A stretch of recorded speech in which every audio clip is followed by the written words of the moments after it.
Rahel and huhi bottom lane. That Caitlyn Anivia was nasty. They were the hope for the Sentinel squad. And in the end, the hope actually got to have a comeback and got to have a huge play there with HamBak flash play on Skarner to get the first pick and start the ball rolling. But then to be able to finish off that game has to feel great for Sentinels. Oh, yeah. Getting their second win here this year versus Cloud9. Still is definitely a pretty one-sided history, but in this particular series, though, just 1-1 Flowers all comes down to this game. There you go. That's the PMA. One single game to decide it all right here. So let's get into the draft. Rolling through again.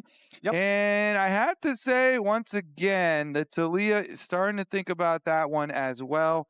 DARKWINGS prefers a lot of control mages, and APPA is by far most played champion of the year is Talia. There's a lot of good pairings still available for it.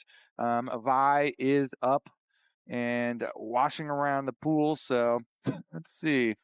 Well, we've got Azir, Rumble, Poppy, Ziggs, and Karma banned out. Varus going to be that 6th ban here in the first half. C9 have elected to play first pick, so Sentinels have chosen blue side. I would not be surprised at all to see that Talia be the first pick that you're talking. Yeah, Vi Talia is a really good combo at this stage in the game because that burst damage, those dive comps can kill Yunaras. So maybe that'll be actually a Sentinels angle that they go for in response to it. But Yunara Lulu is the expected here for Cloud9.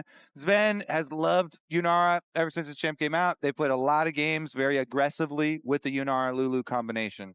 Well, I feel vindicated in the stat that just popped up when that was locked in, because I was thinking after the week 1 games that we had seen, I was like, man, the Yunara priority just feels a little dishonest to me because I feel like every time we see her, she's getting her butt kicked. And then the stats just popped up 0-6 so far. Can I interest you in a Vi Talia, perhaps, to kick her butt? That sounds like something that might be able to apply boot to butt. Maybe they can actually accomplish that and kill off the Yunara. At least the Vi part locked in early. They could go for other pairings like Ari or whatever type stuff they want to go for kills. But it's always good to have the point and click to take down these hyper carries and put a stop to the Yunara team fights.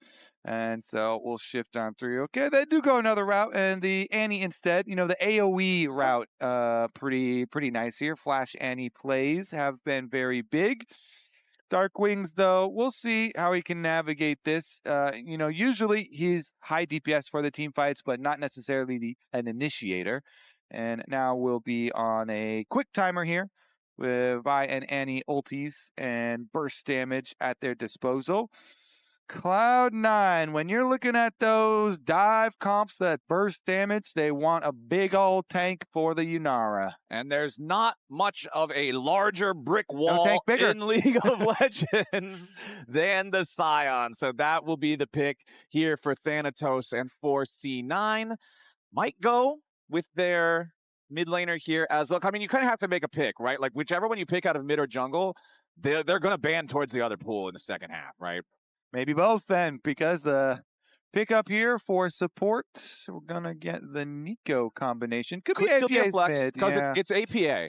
Yeah, I honestly. Like most mids won't play it, but he will. Yeah, honestly, it actually does look decent here. It does look pretty good for a mid lane Neeko angle too. So they can keep it flex for sure.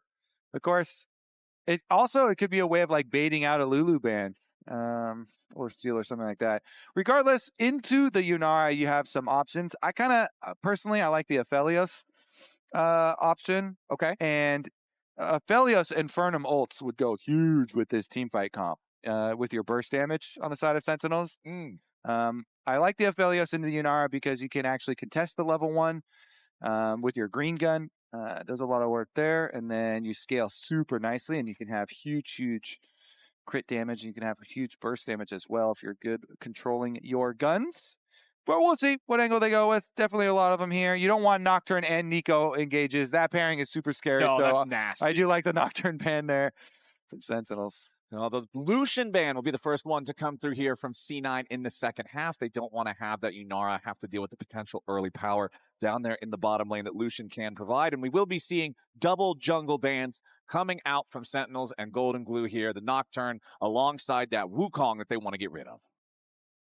All right. We did go, I guess Xin would be the other like primary AD jungle that is up. And Xin is a good dueler, is good early into Vi, and you could try and get some early skirmishes or objectives going your way. Some people do like invading Vi's early as well, because she is not the strongest early on. Let's see, though. You're going to also have to worry about the lanes and get some good lanes in order to do that. All right, what's it going to be? Since they banned Lucian and Rakan, they could steal away this Lulu. Yeah. Yeah, you just take Lulu, and then it's not like they're going to pick a Aphelios here. So you just pick a Aphelios on 5. Yeah. Could. Let's see what else they want to go for. Sometimes with Aphelios, you want like Thresh to have the reposition. Okay. So maybe with the Lulu, like... just like Jinx also carry into it. Okay. Or do you want something still with its own mobility? Regardless, huh? I mean, everything is still flexible, right? Because you can do a HamBak or Impact with the Ambessa. I would prefer, just personally as the players, I think HamBak would be a better Ambessa player.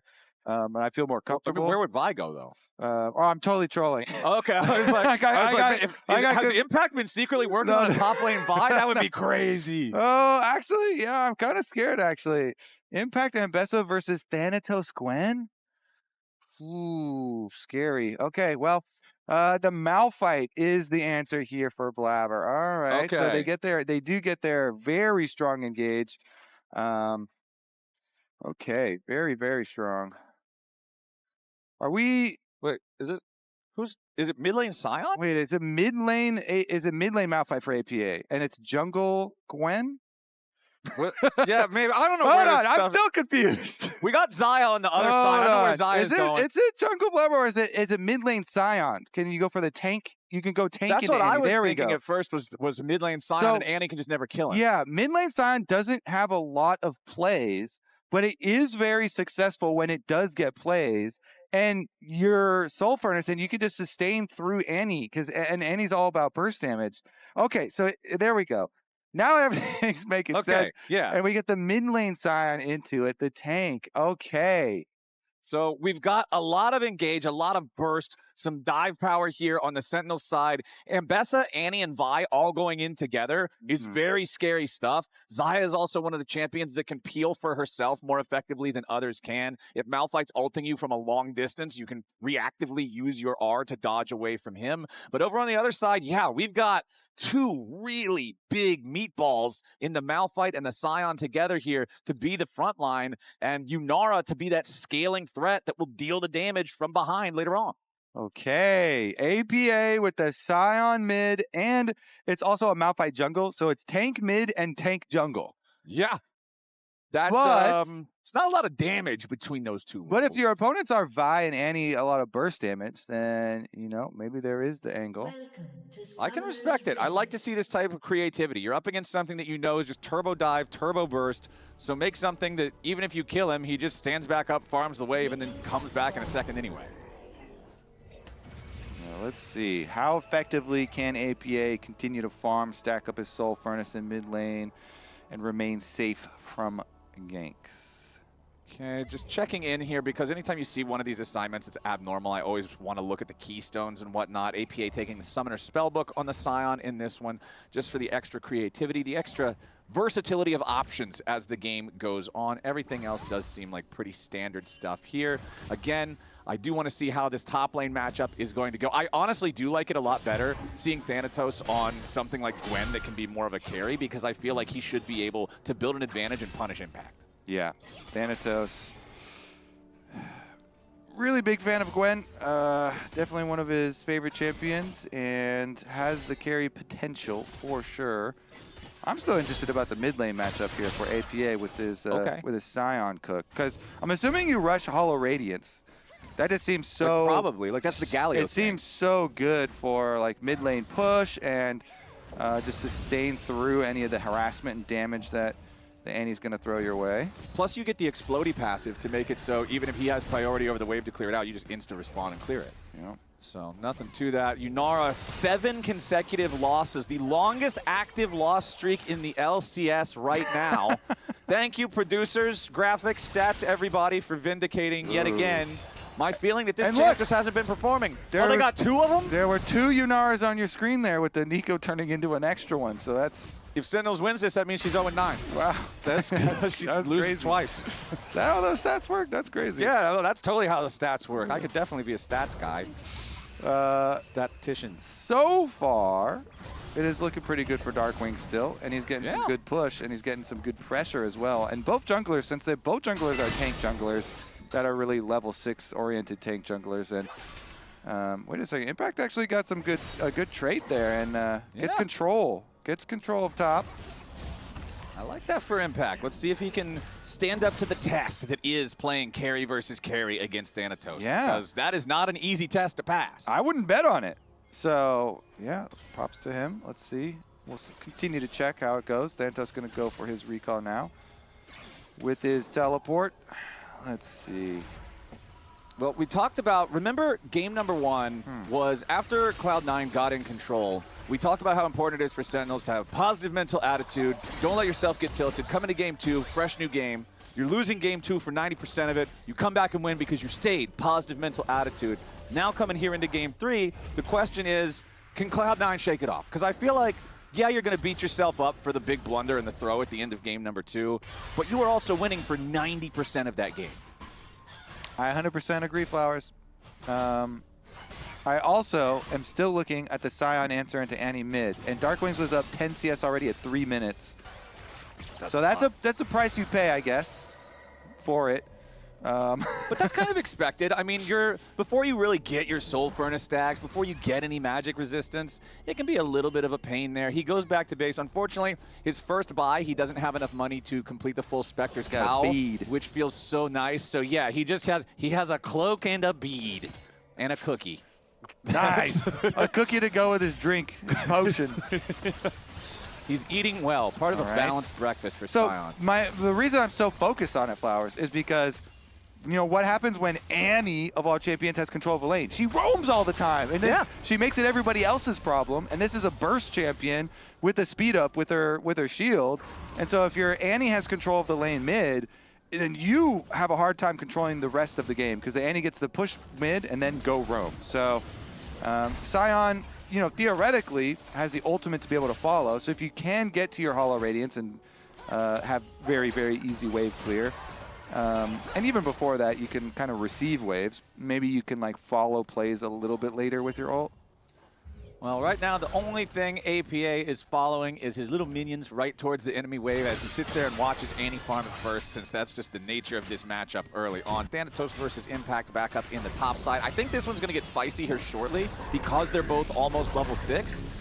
As now APA fires off the ulti in mid. DARKWINGS forced to flash away as Blaber shows up and tags him with the seismic shard. So the slow would have been a serious threat there. But now APA just kind of hangs around. There's no way, right? There's he's good. He's good. It's the cookie. It's the cookie. He doesn't have to flash. He's not scared. He's... Well, Blaber might be, because now it's HamBak, huhi, and Rahel invading the C9 jungle. They knock Blaber down below half HP. They force him to flash over the wall. So we got some moves coming out in multiple places. Yeah. APA fighting Sion, Rahel now fighting Zven and Vulcan. Yeah, and Rahel eats a lot of damage from the blooming burst there, so he's down below half now. So the last time we had the mid Sion in LCS was in 2024, in the beginning, in spring. Insanity was the last one to play him. Okay. I think M&S did it when he was on C9 as well at some point. I know they played, Cassante and a decent amount of other tanks mid too, but APA himself, the last time he specifically played Sion was in Tier 3 when he had just started in 2021. And the better part of those stats, Flowers, is that in his Sion games, 2 of his career, they lost both of those. Okay, well, that's not a good sign. Also, but that was also a long time ago. That stat just made me realize 2021 was 5 years ago. That was a long time ago. That was a long time ago. That's crazy. Okay, I don't want to think about that anymore. He won his little fight he had with Tibbers there. He didn't flash. He didn't flinch. He was like, I can predict the Tibbers damage. It's just a slow burn. This is manageable. And his reward for that bravery is now he has his coat. Spectre's Cowl completed, going to make this lane feel a little bit cozier, a little bit nicer. Up here in topside, we have our level 7s now. I want to see when we get these ultis. And the reason you're highlighting this, Flowers, and it's so important, look at the amount of sustain now the APA has. He has the Spectre's Cowl regeneration, the Doran Shield regeneration, the refillable potion regeneration, and the cookies still coming. So now you're like the CS deficit shouldn't get much worse, right? He should be completely fine to soak damage, damage after damage after damage now, and just blow up minion waves. So he has weathered the early game deficit and should be fine to annihilate minion waves from here on out and sustain through a lot of the threats. So we'll see if the skies get clear.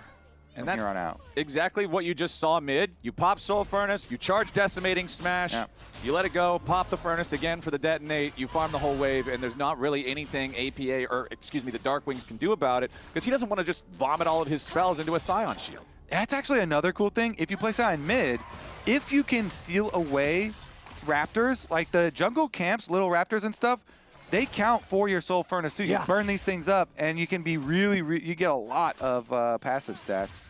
And those little chickens are garbage. They die to like one big smash. Yeah, it's hard to steal them away if the enemy jungle is actually there, because you're a mid laner and like they have a lot of tools to deal with it. But if you can snipe even just a couple of those, it feels quite nice. Stack up a lot of extra HP. Man, we still don't have any kills 8 minutes into this game, though, but I guess that kind of is the nature of you've got a tank against an Annie-Vi combo that normally wants to try to make plays around mid. Top side, neither one of our carries have really been willing to be the one that might overcommit. Things still with a slight favor towards Thanatos, but Impact just about one wave behind here. Again, both have ultis, but no junglers are paying attention towards this part of the map. Sentinels did secure the first Drake of the game for themselves a little bit earlier on, but no individual gold leads even totaling 200 just yet, as Zven and Vulcan will try to grab a little bit more money from the plates down here versus Rahel and huhi, who are trapped under the turret for now. Farm, farm, farm.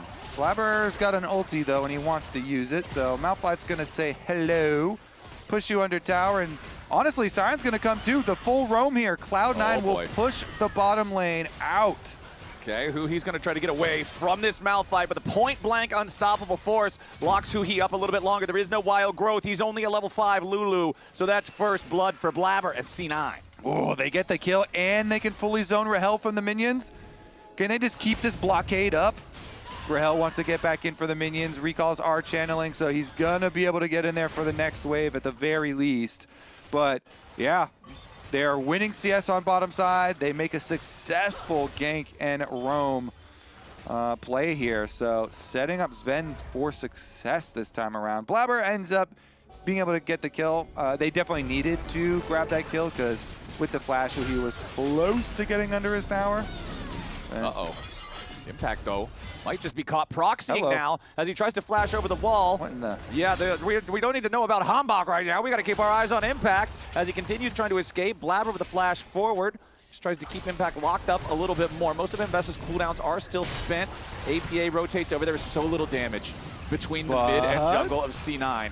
They need a little bit more. Flash, decimating smash, and APA gets it done. So C9 are going to find their second kill of the game there, as Impact was just a little bit too audacious with his positioning. Yo, and APA gets to spam his taunt too, so that's like a power-up. That's a big boost for him. The BM bonus. You get to spam the Sion taunt there after the kill. Thanks, Impact. And as Impact was putting himself so far forward up there, the one thing I was going to mention, because I know you love mentioning when this item comes up in a game, your MasterCard power spike there for Blaber, completing the Zeke's convergence after he got the kill for that, or got the credit for that kill in the bottom lane.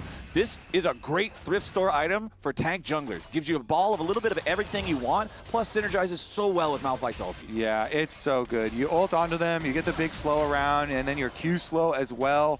And there is a little like feature / bug in the game. I'm not sure if it's intended or not still.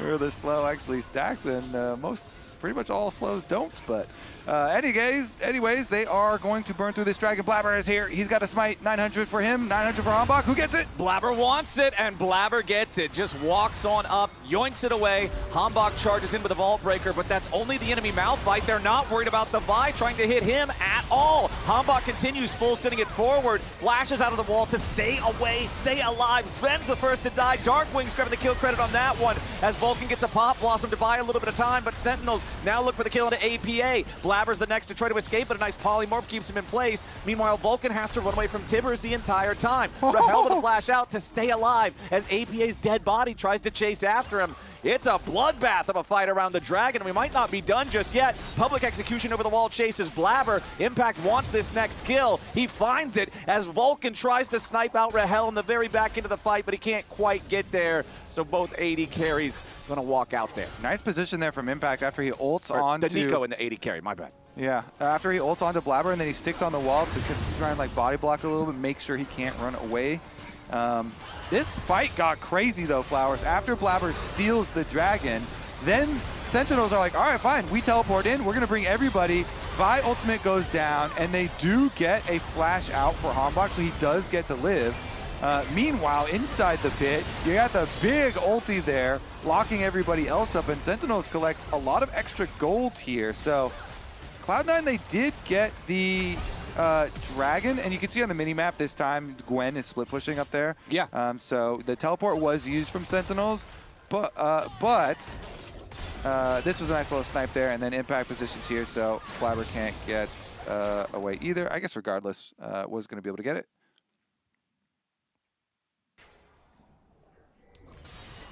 You can see sometimes there's not a whole lot of comms that you have about the play. Sometimes you just got to focus back up and get ready for the next move. That next move is about 90 seconds from now. The Rift Herald will be spawning onto the map, and I got to keep eyes on what you were talking about just there at the end of the team fight, Kobe. Thanatos not joining. Thanatos deciding he's going to stay up in the top lane, continue split pushing, see what he can do with that teleport advantage before Impact gets his own teleport back up to try to respond to anything.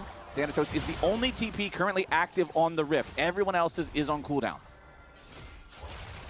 Let's see if they can actually do anything, because he's against Annie on the top side of the map, and he does have his needlework. I wonder how, if he fancies that all in or not, because currently he's giving control of the wave over to DARKWINGS. So looks like for the time being, it's going to be Sentinels pushing both mid and top. Okay, and speaking of mid and top, those are the two places where Sentinels currently have their own gold leads. The biggest gold lead, however, honestly, as much as those two solo leads put together, is Zven on the Yunara. 0, 1, and 3 on this one so far, so hasn't been able to pick up any of the kills, but he does have his Kraken Slayer done. He does have his Cull cashed in. He's feeling very strong right now, and if C9 want to fight for this Rift Herald, I want to see him fight around Yunara. And HamBak's been sitting up here a while. So there were some blue pings here. Sentinels were probably calling some sort of dive play or something onto Thanatos.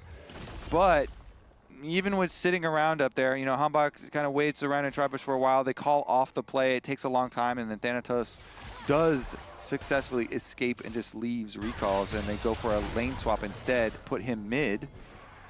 So Cloud9, the lane allocations avoid any death while there's a Vi ultimate and Annie ultimate, both that Sentinels want to use and are trying to find an opportunity. He just wants to start this up. Immediate Vault Breaker towards the Herald. Blaber is hanging around nearby. Vulcan with the Tangle Barbs there, just trying to make sure that he gets every little bit of chip damage on towards huhi's health bar that he can. Blaber is going to notice HamBak now. Back over in the mid lane, Thanatos versus Impact. They're now alerted to the fact that this fight's going on. HamBak, that's the second Vault Breaker that he shortchanged in the past minute or so, so he's going to have to time that spacing a little better in the future. Down to 40% HP now, but he gets back over the wall towards DARKWINGS, but he gets juggled around, beaten down. Blaber taking the kill as HamBak's first to fall, but Vulcan dies to Impact on the right side of the fight right after. Now Thanatos has to be careful because Rahel and huhi are moving his way. Zven finally has arrived here into the mid lane, but HamBak is down. That is a problem for trying to secure objectives on the Sentinel side, but they at least got the one back onto Vulcan. I gotta say, Impact's Ambessa has been a pleasant surprise this game. He's doing quite well on this, on a carry champion for himself. Some good confidence here from Impact, and 3 kills on him now. See if he's going to be able to you know, put the big pressure onto the Yunara later on. Of course, that is going to be a huge metric of success of this team. The Yunara damage and the Gwen damage are the biggest for Cloud9 and the biggest kind of problems that they're going to have to deal with. So if Impact and the rest of the dive here can annihilate him. Take a look at this, though. Thanatos versus Impact down on the bottom lane, already breaking out. Impact trying to avoid the sweet spots there with the Qs, and Impact just gets beaten down there in the 1v1. He did not have his ulti available to use. It was still on cooldown from before, and as soon as Thanatos recognizes that, he goes in for the kill. The entire time, it also means C9 has Drake control, so they'll pick that up too. Also, as soon as I compliment him. Yeah, that was a caster curse of all time. That was definitely... Yup. Sorry. Yep, I think you crashed the Ambessa car on that one. Yeah, in the first game, Sentinels crashed. In the second game, Cloud9 crashed. And in the third game, I crashed. Yeah, these cars are taking a beating, man. Everybody's insurance is going through the roof. But C9 are now also going to rotate up towards the top side of the map. So not only do they get the advantage 2-1 in Dragons now, they get the Rift Herald without having to fight for it. Neutral objective game is going their way, and they're up 2,500 gold as a team. All right, well, honestly, yeah, like now it's just going so well. APPA is a massive tank. He's got because he's mid laner, he gets the upgraded shoes for the armor shield, and then he has Hollow Radiance for, you know, his lane versus Annie that he rushed that we're looking for, and then yeah, I mean, he also did steal away some with the Soul Furnace, by the way, from the Raptors. If you get a large camp, like a large jungle monster, it counts as a champion takedown. It counts for 15 extra health instead of just 4 for, like, you know, like minions and stuff. Nice. So he's got some good value out of being a mid lane Sion here. Let's see. Where are we driving this? I'm driving straight down mid. Straight down mid. Straight down mid lane. Whoa, no, not straight. Wait, hold on. Oh, he crashed. No! Blaber, you just ran it straight off the road. What in the hell was that? Flowers, our game 1 analogy of the car crash has just never been so real. It was just perfect. Who wrote the script for this thing? What the? Blaber is driving down. He's crashing, like literally crashing past the tower. How do you miss those? Those towers don't move. I will say Rift Herald is a little bit like the hitbox is skinnier than people would assume because of the bulk of the Shelly. Okay, well now, all right, that time APPA didn't hit the target with the Sion ulti, but that's because Impact flashed away from it. It wasn't a crash. Yeah, it was good. that one's not APPA's fault, and they still get the kill onto Impact there to bring it back. Man, what the? I love it. Okay, Blaber, you know Blaber's always good for some like mid-game comic relief. Some good he's got one funny play in him. Okay. At least, for sure. Well, all right, the play was definitely funny. I will give it that, like 2 thumbs way up for the funny value of it. But I think for C9, they're probably hoping that, all right, that's enough. Let's get back to this being a drama. Here we go. All right, so we fully aced our driving test. Now it's time for the in-person test. All right. Okay. Blinkers are on, turning around our tower. There you go. Left turn. Great. Straight down mid. Okay. Right turn right into this thing. Look at that. It's so skinny. That's what I'm saying. You would assume with the bulk of Shelly that the hitbox would also be there. However, I'm not going to give you a pass. I'm not going to give you a pass, Blaber, even though it looks... I missed the tower. Sorry. I'm not going to give you a pass because anyone who's played and gotten into Rift Heralds knows that the hitbox is like small like that. It's weird, yeah. And so you're always like, all right, I got to hit this thing dead on. Right, dead center. I got to hit it with the You're not head cooking of the it with a headlight. Yeah. You got to hit it with the whole grill. But that was... Oh, it is hilarious. Okay, yeah. So it happens to the best of us, okay? Dom's facepalm reaction, as it happens to, that was an all-time classic. I feel like anytime you miss the tower with the Herald, that's how anybody in that moment feels. Okay, great. It's still a good game state for C9 overall, right? They're still ahead in pretty much every metric. Just a little comic relief, okay? Yeah, just a little mid-game, a little side plot. Mid-game joyride. A filler episode. Yeah, joyride there. He's still 1.5 thousand gold ahead. Yeah, he's having a great time. He's got his... He paid off his ticket. Yeah, there you go. That's what it was. He had to pay off the ticket for speeding in the Herald. Vulcan's getting caught now, though. This could be a problem for C9 as they cannot find any way to keep him alive long enough for the counterplay to happen. Could be a big problem. Thanatos was thinking about it. He already TP'd in here. Now he has found an angle for some needlework onto Impact. DARKWINGS has his stun ready to go. Wow. Sentinels, they want to turn around and wombo combo the enemy solo laners. Blaber's jumping in to try to help. Thanatos staying alive. Drain tank, but Impact gets the kill on him. Zven firing back over the wall, but now Blaber's in danger. Impact's Ambessa is tearing these guys up. They won't quite be able to find the kill, but now they got to be careful as APPA and Zven are wrapped around the right side of the fight. 2 dead on the Sentinels side, 2 dead on the C9 side with Vulcan respawning by the time it's all done. I think best move here is Impact's timing on his ult. He uses his ult to immune the knockup from the Sion ult, and then they get in there with the Lulu knockup, and it looks great for Sentinels. They kill off Thanatos, but they're in there so tanky. Zven over the wall, snipes the kill onto HamBak, and Blaber's so tanky with his protoplasm harness. He stays alive, heals up, and he lives, and so in the end, they actually got 2 of the kills. They killed both the Lulu as well as the Vi, because Zven was able to get him over the top of the Baron pit, so it actually didn't end up bad for Cloud9, even though it started out looking like it was going to. Impact hanging around up here in this top side doesn't seem particularly afraid of APA's Sion, but does still need to be mindful of the amount of health that he is down against this guy. However, he also is mindful that he has his whole team coming to help him. So APA ends up baiting himself into a bit of a tricky spot, but he makes enough distance there by using the flash to get far enough away from the enemy champions that he can start the ultimate and not be interrupted. APA will live. It does cost him his flash, and it does cost C9 losing their tier 1 turret.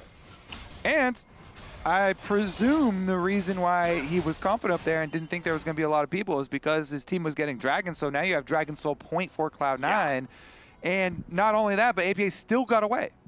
And he's like, yo, these guys are up here. We've got 4 people. 4 dudes. That's free Dragon, right? And indeed, Cloud9 now looking at Dragon Soul in 4.5 minutes. Maybe even before that, looking at a blue buff steal and a Baron start. There's a pings onto this Baron right now. Okay. Hold on, Thanatos has got to run away, but the rest of the team is on top side for Cloud9.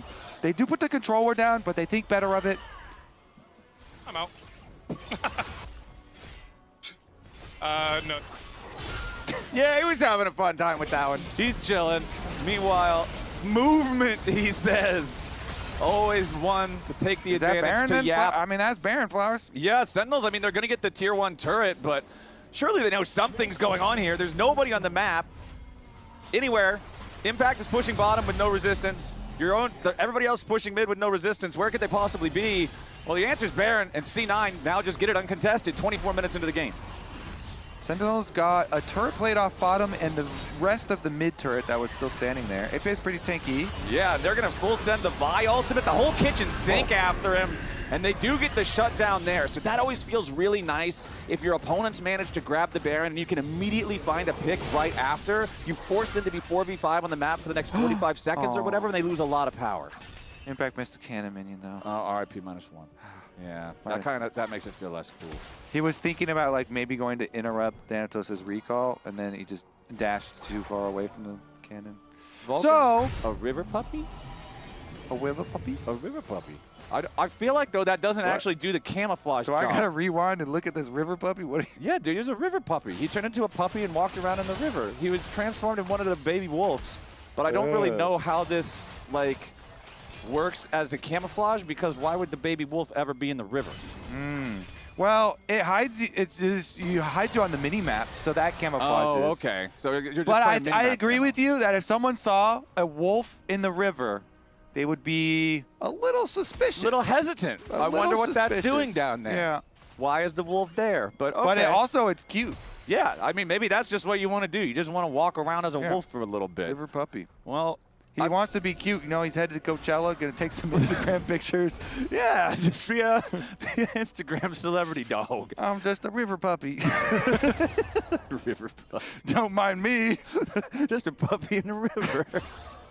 All right, we've got, so honestly for Sentinels, they've closed the gold gap some. It was closer to like 3,000 gold earlier. Now we're back down to about 1.5, 2,000 gold. C9 still trying to get some value out of this Red Bull Baron power play that is still in the negative, considering they just got Baron, APPA died, and then that's kind of it. So they want to try to at least force this tier 2 turret down here. It's nice and crusty. You'll get a ton of extra. Nice and crusty. That's what it is, man. There's crust all over. You can get free damage.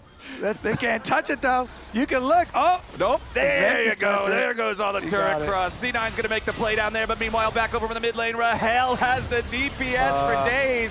HamBak sets it up. Rahel knocks it down, and they'll make it a 2-for-0 over here in mid as Thanatos and Blaber both get picked. What the hell is going on? Flowers, Cloud9 just dropped 2 kills just like that.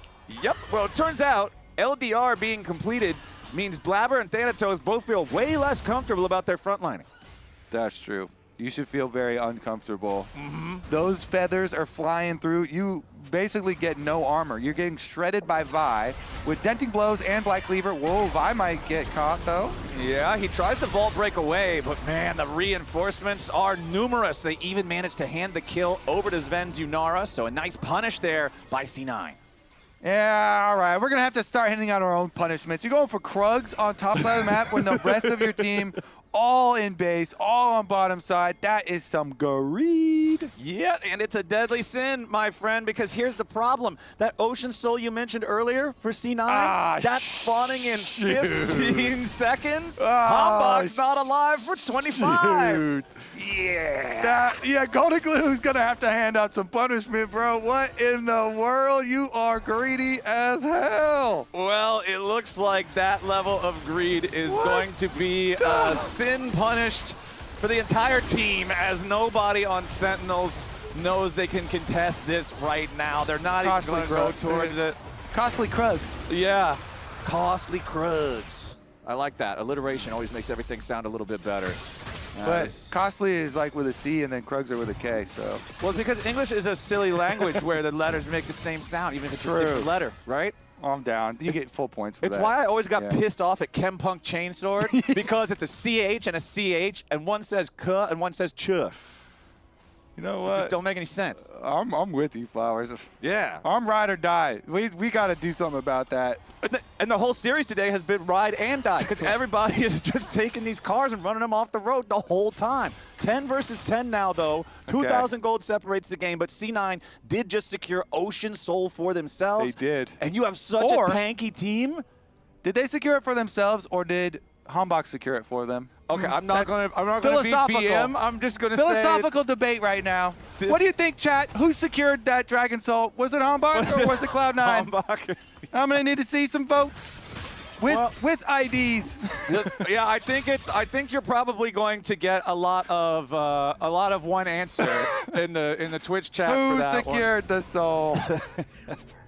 Well, I think that Ocean Soul is going to give a ton of value because you have such a tanky squad on the C9 side. Yeah. Ocean Soul is one of those things where if your team's really squishy and you're always just going to get snapshot insta-killed, it doesn't really do much. But with Blaber on Malphite, with APPA on Sion, even Gwen is a drain tank, right? Like, there's so much value that you can get out of this. And now we have a TP coming in. Sentinels could find themselves on the receiving end of a pincer attack from C9. APPA soaking the damage here in the middle at first, but he has to flash back away. Meanwhile, the attention gets turned over onto DARKWINGS, who's about to be focused down. Thanatos grabbing the first kill there as the Guardian Angel is forced out, and Impact kills Vulcan. Sentinels trying to scramble to play around Rahel. He chases after Zven. He wants the kill. Aggressive Xayah ulti, but no! Rahel overplays his hand, and C9 will take the fight from it. It's a 4-for-1 trade.